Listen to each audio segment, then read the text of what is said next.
नव्याने सुरुवात ही काँग्रेसला करण्याची गरज नाही. तर काँग्रेसनी 1885 ला घेतलेला जो वसा आहे हाच पुढे येऊन चाललेला आहे. कुठे नवा गडी नवा राज नाही. आमचा जो शाश्वत विचार आहे, ज्या विचारातून आयडिया ऑफ इंडिया ही जन्माला आलेली आहे, ज्या पंडित जवाहरलाल नेहरूंनी आम्हाला डिस्कवरी ऑफ इंडिया दिलेला आहे आणि त्याच चळवळीतून बाबासाहेबांनी दिलेले जे संविधान आहे हाच आमचा असणारा विचार आहे आणि याच विचाराने आम्ही सुरू झालेलो आहोत. आपण म्हटल्यानुसार बरोबर आहे की कुठे संख्यात्मक आम्ही कमी जास्ती झालो असेल, मात्र विचारांपासून तसोबरी आम्ही हटलेलो नाही आणि त्या अनुषंगानं आम्ही पुढे जात राहणार आहोत.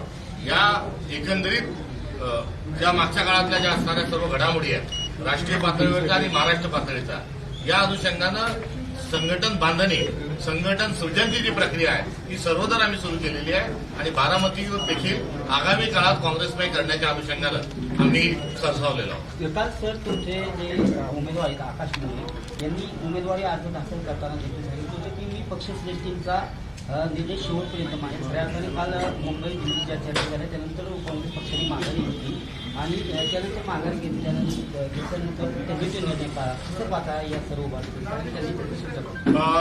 एक सकारात्मक वातावरणामध्ये काँग्रेसने कालचा हा संपूर्ण निर्णय घेतला.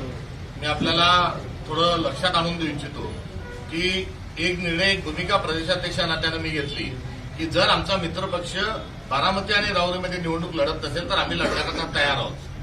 मी घेतलेल्या भूमिकेच्या अनुषंगानं बारामती आणि राहुरीत त्याचे कुठेतरी पडसाद उमटले. बारामतीमध्ये आमच्या स्थानिक कार्यकर्त्यांची बैठक संपन्न झाली आणि त्यांनी ही जागा आम्हाला लढायला तयार आहोत आणि ही जागा आम्हाला सोडा अशा प्रकारची भावना व्यक्त केली, ठराव केला. त्यांनी तो ठराव घेऊन हा जिल्हा काँग्रेस कमिटीकडे दिला. जिल्हा काँग्रेस कमिटीने शिफारसीसह तो प्रदेश पातळीवर दिला आणि प्रदेश पातळीवर त्याच्या संदर्भातली एक मुलाखतीची, सर्व उमेदवारांना मुलाखतीची एक प्रक्रिया पार पाडली आणि त्यातून आम्ही एक नाव निश्चित करून हे केंद्र पातळीवर पाठवलं आणि तिथून त्याला मंजुरात मिळाली. आणि ही प्रक्रिया पार पडणं आणि त्यामध्ये एका व्यवस्थेत आम्ही कोणत्याही हुकुमशाही पद्धतीने नव्हे तर समन्वयाच्या पद्धतीने पुढे गेलो. आणि काल आमच्या पक्षाचा निर्णय होईपर्यंत आमचा सैनिक जो आहे हा आकाश मोरेच्या माध्यमातून इथे तळ ठोकून होता आणि पक्षाचा निर्णय घेतल्यानंतर कुठल्याही प्रकारचा त्या संदर्भातला किंतु न बाळगता ते विड्रॉल करण्याकरता गेले. हे काँग्रेस पक्षाचं जे कल्चर आहे हे कल्चर या निमित्तानं त्याचं दर्शन झालं आणि या सगळ्या कल्चरच्या आणि कालच्या एकंदरीत सर्व उमेदवारीपासून सर्व गोष्टींच्या संदर्भात मी काँग्रेसची संस्कृती देखील आपल्या सगळ्यांच्या समोर या ठिकाणी मांडू इच्छितो. काल अनेक नेत्यांनी आपल्या भेटी घेतलेल्या, यामध्ये कोणत्या नेत्यांनी सकाळपासून भेटी घेतली? यामध्ये भेटी घेण्याच्या संदर्भात काल सकाळी 7 वाजता रोहितदादा पवार जे आले त्यांनी तास दीड तास चर्चा केली. त्यानंतर या संदर्भामध्ये फोन खणखणायला लागले. प्रत्यक्ष भेटीच्या अनुषंगानं राष्ट्रवादी काँग्रेसचं अजितदादा पवार यांच्या गटाचं एक शिष्टमंडळ जे काल मुंबईत उपलब्ध होते ते मकरंदाबा पाटील, मदत आणि पुनर्वसन मंत्री यांच्या नेतृत्वात आणि त्यांच्या पक्षाच्या आमदारांच्या माध्यमातून एक शिष्टमंडळ तिथे भेटायला आलं. या व्यतिरिक्त फोन आले. त्या फोनमध्ये चौथ्यांदा सुनेत्रा जी पवार ज्या उमेदवार आहेत त्यांचा फोन आला. त्यांनी खरगे साहेबांनी तो निर्णय राज्यावर सोडवलेला आहे, तथा आपण विड्रॉल घ्यावा विनंती करणारा त्यामध्ये फोन होता. छगन भुजबळजींचा त्यामध्ये फोन होता. ही आधी इत्यादी जी फोन आहेत ती काल या संदर्भातली पक्ष म्हणून पक्षाध्यक्ष म्हणून मला आली. तर वडेट्टीवारांनी आधीच सांगितलं होतं की आमची चर्चा झाली आहे आणि आम्ही माघार घेत आहोत. आकाश मोरे तुमच्या प्रतिक्रियेची वाट बघत होते. जोपर्यंत हर्षवर्धन सपकाळ सांगत नाही तोपर्यंत मी माघार घेणार नाही. काँग्रेसमध्ये कुठेतरी संवादाचा अभाव होता. संवाद हा त्यांच्या गैरसमजातून त्यांनी बोललं असेल, कारण पक्षाच्या सर्वच नेत्यांशी बोलण्याची जबाबदारी ही माझी होती. मी त्यांच्याशी बोललो, त्यांनी त्यांचं काही मत जे आहे ते व्यक्त केलं. मात्र ही सर्व चर्चा झाल्यानंतर राष्ट्रीय अध्यक्षांशी चर्चा करूनच निर्णय जाहीर करायचे असतात. जो पार्टीचा जो संकेत आहे तो संकेत पाळणं आणि त्याची पूर्ण प्रक्रिया पूर्ण करून घेणं हे माझं कर्तव्य होतं आणि त्या अनुषंगानं हा निर्णय ज्यावेळेस राष्ट्रीय अध्यक्षांशी बोलणं झालं आणि ज्यावेळेस पत्रकार परिषदेमध्ये सांगितलं गेलं तेव्हाच तो अधिकृत होता. वडेट्टीवारांनी घाई केली असं वाटतं तुम्हाला? तो काही हा मोठा विषय नाही आणि त्याचा हेतू हा कुठलाही नाही. त्यांनी पक्षाच्या निर्णयासोबत मी बांधलेल्या अशा प्रकारचाच त्यांनी संदेश दिला होता. त्यांनी तिकडे जरी काही या संदर्भामध्ये गैरसमजुती सांगितलं असेल, मात्र पक्षाच्या निर्णयाशी बांधील आहे ही त्यांची असणारी भूमिका होती. गेल्या 2-3 दिवसापासून तुम्ही सातत्यानं बारामतीसाठी क्लेम करताय 2029. खरंच तुम्ही लढणार आहात 29? राष्ट्रवादीची भूमिका काय असेल असं तुम्हाला वाटतं? लढण्याचं कारण काय? कारण जागा राष्ट्रवादी. हीच निवडणूक आम्ही यावेळेसच लढणार होतो. जी का लढलो नाही हे आपल्या सगळ्यांच्या समोर आहे आणि त्यामुळे आता आम्ही लढत नाही त्या विशिष्ट सहानुभूतीच्या पार्श्वभूमीच्या अनुषंगानं. मात्र 2029ला आम्ही इथे निवडणूक लढणार आणि आमचाच भारतीय राष्ट्रीय काँग्रेस पक्षाचा उमेदवार बारामतीत निवडून येणार. राष्ट्रवादीची युती नसणार 2029. 2029 येऊ द्या. 2029ला या संदर्भात उत्तर देणं मला सोयीचं जाईल, कारण महाराष्ट्रामध्ये हा जादूटोणा आणि अंधश्रद्धा विरोधी कायदा आहे. मी जर असं भविष्यवाणीच्या आणि अशा वाणीच्या बोलतो तर ते कायद्याला धरून राहणार नाही. सर, रोहित पवारांची काल चर्चा झाली, कालच्या पुण्यासंदर्भात शिष्टमंडळ देखील भेटण्यात काय या संदर्भात त्यांनी सांगत असताना मी त्यांच्या एकंदरीत अपघाताच्या पाठपुराव्याच्या आणि त्यांनी जे सर्व समोर आणले तांत्रिक मुद्दे या अनुषंगानं मी त्यांचं कौतुक केलं. मात्र ते सांगत असताना सांगितलं की आमच्या पक्षाची भूमिका ही गुन्हे दाखल करून चौकशी व्हावी आणि चौकशी करून आरोपींवर कारवाई करावी या अनुषंगानं आमची भूमिका आहे. आमच्या उमेदवाराने पक्ष म्हणून ही भूमिका मांडलेली आहे. त्यावेळेस त्यांनी सांगितलं की आपण सांगता ते बरोबर आहे, हे झालंच पाहिजे, हे सरकार एक होत नाही, करत नाही. मात्र हा गुन्हा दाखल झालेला आहे आणि हा गुन्हा जो दाखल झालेला आहे कर्नाटक सरकारनी, काँग्रेस शासित सरकारने झाला आहे आणि राहुल गांधींनी या संदर्भामध्ये केलेला हस्तक्षेप हा देखील त्यांनी निदर्शनास आणून दिला. आणि त्याच वेळेस त्यांच्याच बैठकीत जो काँग्रेसचा मुद्दा आहे त्या मुद्द्याच्या अनुषंगानं अधिक पुढे गेलं पाहिजे ही चर्चा झाली आणि त्यांच्याशीच होत असणाऱ्या चर्चेच्या अनुषंगानं मी तात्काळ काल सकाळी कर्नाटकच्या गृहमंत्री महोदयांना फोन लावला आणि आपण जो गुन्हा दाखल केला, जो झिरो म्हणून आपण इथे ट्रान्सफर केला, त्याचं काहीही होत नाही, सरकार या संदर्भात कुठलीही कारवाई करत नाही ही वस्तुस्थिती त्यांना मी निदर्शनास आणून दिली. आणि आपण गुन्हा दाखल केला याच्यावर आपल्याला कशी कारवाई करता येईल या अनुषंगानं आपण काय करू शकतो या संदर्भामध्ये मी त्यांना विनंती केली. त्यांनी ताबडतोबीनं त्या विनंतीला मान देत असताना मला या ठिकाणी एक शिष्टमंडळ भेटायला पाठवा, ही माहिती घेऊन पुन्हा माझ्याकडे रोहित पवारांना पाठवता येईल का, आपल्या मागच्या वेळेस आलेल्या आपल्या शिष्टमंडळातील काँग्रेसच्या लोकांना पाठवता येईल का. मी ताबडतोबीनं त्यांना दुजोरा दिला. रोहितजींचाही या बंगलोरच्या दिशेने कुठे ते जात होते आणि तात्काळ त्यांची अपॉइंटमेंट सुनिश्चित झाली आणि या संदर्भामध्ये रोहितदादा पवार हे त्यांच्या पक्षाच्या आणि त्यांच्या व्यक्तिगत कॅपॅसिटीमध्ये त्या ठिकाणी हजर होते. तर काँग्रेस पक्षाच्या वतीनं जे आमचे ज्येष्ठ आमचे प्रवक्ते आहेत अतुल लोंढे हे त्या ठिकाणी होते आणि कर्नाटकमधील माजी जे मुख्यमंत्री धरमसिंगजीचे चिरंजीव आणि राजीव गांधी पंचायत राज संघटनेचे कर्नाटकचे अध्यक्ष विजय कुमार सिंग हे देखील होते. आणि या शिष्टमंडळांनी गुन्हा जो आहे त्याची पुढे काही कारवाई होत नसल्याच्या बाब त्यांच्या निदर्शनास आणून दिली. त्यांनी या संदर्भात मी कारवाई करू आणि याचा तपासणी करून निश्चित चौकशी होऊन कारवाई झाली पाहिजे ही भूमिका त्यांनी काल त्या ठिकाणी मान्य केली.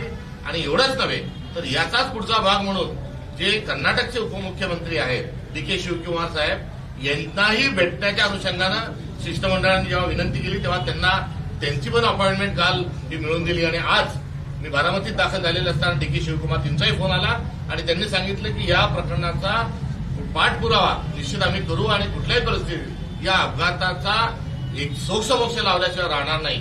ही कर्नाटक सरकारमधल्या उपमुख्यमंत्र्यांची आणि गृहमंत्र्यांची झालेली जी चर्चा आहे त्या चर्चेला बारामतीच्या विड्रॉलची एक पार्श्वभूमी आहे आणि काँग्रेस पक्षाने त्याचा केलेला जो पाठपुरावा आहे हा देखील मी या विड्रॉलच्या पार्श्वभूमीवर मी आपल्या सगळ्यांच्या समक्ष मांडत आहे. 2029ला काय रणनीती असणार आहे काँग्रेसची, कारण काँग्रेसचं संघटन पाहिलं तर या भागात कमी आहे. 2029 कसं आता भारत जोडो अभियान जसं भारतभर आमच्या नेत्या राहुल गांधींनी केलं तसंच आम्ही आता करतो आहोत. समविचारी जे पक्ष आहेत मित्र पक्ष त्यांना जोडतो आहोत आणि संघटन सृजनच्या माध्यमातून नवसंजीवनी पक्षाला देत आहोत आणि येणाऱ्या काळामध्ये आपल्याला हे नवचैतन्य जे आहे याचं वृद्धी झाल्याशिवाय आपल्याला वृद्धी झालेली दिसल्याशिवाय राहणार नाही. बारामतीतून मागणी झाली विधानसभा लढायची. हर्षवर्धन सपकाळ दिल्लीशी बोलले, दिल्लीनं उमेदवार दिला आणि या ठिकाणी पुन्हा एकदा मागणी सुरू झाली की माघार घ्या. बारामतीतले काही नेते दिल्लीशी बोलले आणि हर्षवर्धन सपकाळ यांनी माघार घेतली. या माघारीच्या संदर्भामध्ये संसद विवेकबुद्धीच्या अनुषंगाने काँग्रेस पक्षाने हा निर्णय घेतलेला आहे. कुठेही गेम फिरला, कुणी कुणाशी बोलला हा अजिबात या संदर्भातला कार्यकारण भाव नाही हे मी सविनय या ठिकाणी निदर्शनास आणून देऊ इच्छितो. आम्ही या ठिकाणी लढतोय हे देखील आम्ही अत्यंत सविनय पद्धतीने आमच्या मित्रपक्षांना सांगितलं होतं आणि आलेल्या सर्व विनंती आम्ही घेतलेली भूमिका आणि त्यानंतर अचानक जो आमच्याकडे विनंतीचा ओघ वाढला तो थेट मुख्यमंत्र्यांपर्यंत, अर्थात मुख्यमंत्र्यांचा आणि आमचा जो वैचारिक विरोध आहे त्या अनुषंगाने या प्रक्रियेत त्याचा कुठलाही संबंध नाही. आता जे सर्व आलेले जे फोन कॉल्स होते, विनंती होती, ही मला पक्षाच्या पटलावर ठेवणं कुठेतरी एकदा खरोखर प्राप्त होतं. त्यामुळे अजितदादा राष्ट्रवादी गटाकडून आलेल्या सर्व विनंतीच्या अनुषंगानं मी माझ्या महाराष्ट्रातल्या सर्व आदरणीय नेत्यांशी, माझ्या सहकार्याशी मी चर्चा केली आणि त्या चर्चेतून निघालेला जो एक सूर होता, सूर नव्हे तर त्या चर्चेतून आमचा निर्णय हा होता की त्याच्या खरंच विनंती असेल आणि त्या विनंतीच्या मागची पार्श्वभूमी जर अंमली असेल, कुठल्याही प्रकारचा त्यामध्ये अभिनिवेश नसेल तर विचार करायला काही हरकत नाही. पुढे आपल्याला ही निवडणूक जरूर तिथे लढली पाहिजे ही भूमिकेचं सरसकट माझ्या सगळ्या नेत्यांनी त्याचं समर्थन केलं आणि सर्व नेत्यांनी महाराष्ट्रातल्या आणि भारतातल्या नेत्यांनी सांगितलं की जर उमेदवारी कायम ठेवायची असेल तर आपण पूर्ण ताकदीनिशी लढू. आम्ही सर्व पक्षासोबत आहोत. ही एकंदरीत पक्षांतर्गत झालेली चर्चा आणि त्याच्यामध्ये इतरत्र कुठलाही प्रभाव या चर्चेमध्ये नव्हता. विनंती कॉल आले त्यामध्ये भाजपच्या नेत्यांचा समावेश होता का? विशेषतः राष्ट्रवादीचे जे वरिष्ठ नेते आहेत, प्रफुल्ल पटेल असेल, सुनील तटकरे, त्यांचे कॉल आले होते. या संदर्भामध्ये या राष्ट्रवादीचे राज्यस्तरावरील फोन हे मला आले. भेटायला आलेल्या शिष्टमंडळामध्ये महाराष्ट्रातलेच मंत्री त्या ठिकाणी होते आणि तब्बल 4 वेळेस जो फोन कॉल्स मला आले त्यामध्ये सुनेत्राताईंचा फोन मला आला. याच्या व्यतिरिक्त कोणाचाही फोन मला आला नाही. एवढंच नाही तर राष्ट्रवादी अजित पवार गटाचे जे काही खासदार आहेत आणि दिल्ली स्थित त्यांचं बरंच काही वजन आहे असं आपण सर्वजण ऐकतो, यातील कोणत्याही व्यक्तीने माझ्या माहितीनुसार आमच्या पक्षाच्या अध्यक्षांना अथवा इतरत्र कोणालाही थेट माझ्यापर्यंत संपर्क साधलेला नाही. खरं तर उमेदवारी आज आता माघारी घेतलेला आहे. प्रचाराची तुमची भूमिका काय असणार आहे? आमची उमेदवारी ही एक श्रद्धांजली, आदरांजली आणि सहानुभूतीच्या अनुषंगानं आम्ही केलेल्या विनंतीला साथ देत असताना संस्कृती म्हणून, सभ्यता म्हणून आम्ही आमचा उमेदवारी अर्ज वापस घेतलेला आहे. आम्ही कोणाला मतदान करा हे बारामतीकरांना सांगणार नाही. बारामतीकरांच्या संसद विवेकबुद्धीनुसार त्यांनी मतदान करावं. आम्ही पाठिंबा दिलेला नाही. आम्ही आमचा फक्त उमेदवारी अर्ज विड्रॉल केलेला आहे. पवारांनी जे वक्तव्य केलं होतं ते काँग्रेसच्या जिवारी लागले का? कारण सातत्यानं तुमचा उल्लेख येतो डाऊनफॉल 2 ते 3 वेळा झालं. आज देखील तुम्ही बोलला, खरंच जिवारी लागले? डाऊनफॉल हा एनसी शब्द आहे.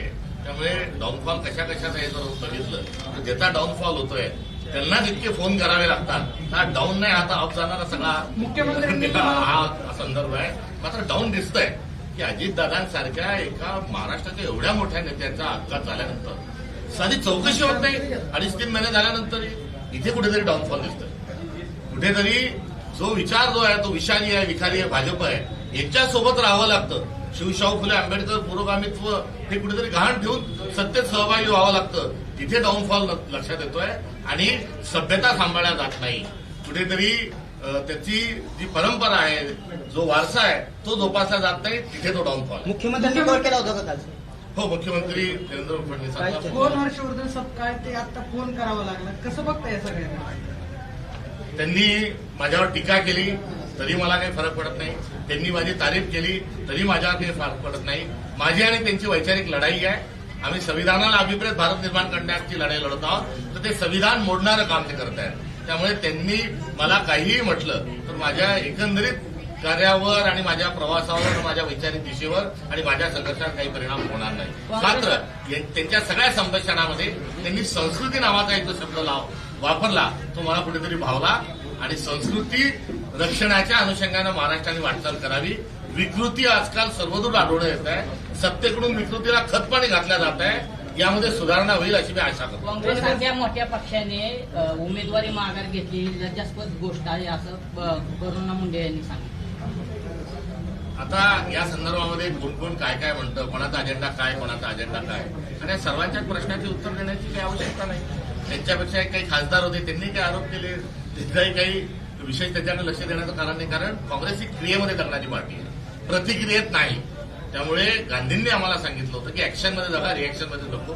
आम्ही ऍक्शन ओरिएंटेड आहोत आणि आमचं डायरेक्शन आहे आणि आमचा जो विचार आहे त्याच विचाराने आम्ही पुढे जाऊ. 2026 ते 2029 3 वर्षाचा कालावधी हर्षवर्धन सपकाळांच्या किती दौरे होतील, काय लोकांची कनेक्ट राहील बारामतीत? मला होऊन 1.25 वर्ष झालेलं आहे. मी उभा आडवा महाराष्ट्र बिंदून काढलाय. येणाऱ्या काळातही याच पद्धतीने मी पुढे जाईल. नवीन जुन्यांचा संघर्ष करत असताना वैचारिक संघर्षाची भूमिका घेऊन आम्ही भारतीय जनता पक्षाला सडोका पळवून सोडू आणि भारतीय जनता पक्षासोबत जे जे मित्रपक्ष त्यांचे राहतील त्यांच्या विरोधात आमचा तेवढाच तीव्र संघर्ष असेल. पुन्हा एकदा ऑपरेशन टायगरची चर्चा सुरू आहे. भारतीय जनता पक्ष हा खोकला पक्ष आहे. भारतीय जनता पक्षाजवळ कोणताच विचार नाही, कोणती नीतिमत्ता नाही आणि त्यांचे काही ते 56 इंचचे वगैरे छातीचे जे काही लोक होते त्यांचंही आता काही खरं राहिलेलं नाही. किंवा याच्या आधी खरं नव्हतं. ते सांगतात 100% भाजपचा नारा देत होते, आमचा नेता ढीव आहे यू आहे असं सांगत होते.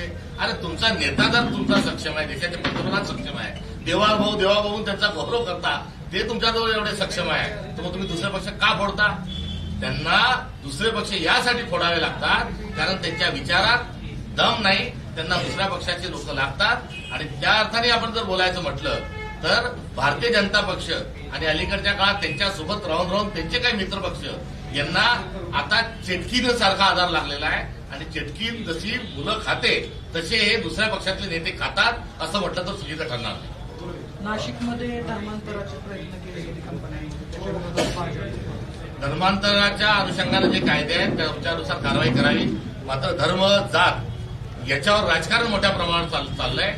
या चाललेल्या राजकारणाचा आम्ही निषेध करतो आणि बेकायदेशीर कोणती घटना होत असेल तर कारवाई झाली पाहिजे. गोमांस खायला दिला असे देखील आरोप सातत्याने गिरीश महाजन यांनी पत्रकार परिषद घेतली, त्यामध्ये नाशिकमधल्या लोकांना गोमांस खाऊन धर्मांतर करायला त्यांनी या संदर्भात चौकशी करावी, जे आरोप आहे त्याची शहानिशा करावी. मात्र ते होत असताना त्यांचे मुख्यमंत्री जे आसामचे आहेत ते आसामचे मुख्यमंत्री लोकांना फोनवर सांगतात की तुम्ही गोमांस खा, मात्र बाहेर कशाला खाता, घरात का?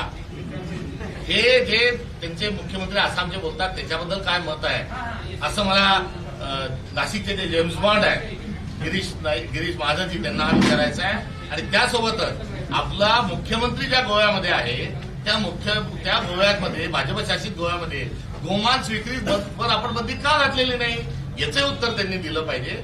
त्यामुळे एकंदरीत खरात प्रकरणामध्ये चुप्पी साधलेले आणि खरात प्रकरणामध्ये स्वतः जेम्स असू नये कुठल्याही चौकशीचा शेवट न करता ते प्रकरण कुठेतरी रेंगळत ठेवण्याचं काम गिरीश महाजन एकीकडे करतात आहे. मात्र गोमांस सारखे काही विषय आले की त्यांना एकदम जेव्हा जेव येतो तेव्हा भारतभरात त्यांचे कोणत्या राज्यात गोवंशच्या मांसाची विक्री होते आणि त्याच्यात भाजप किती ठिकाणी सम्मिलित आहे हेही त्यांनी सांगावं. आणि ते सांगत असताना मोदी पंतप्रधान झाल्यानंतर गोमांसाचा जो निर्यात आहे ती किती टक्क्याने वाढली आहे याचं देखील उत्तर त्यांनी जरूर आवर्जून द्यावं.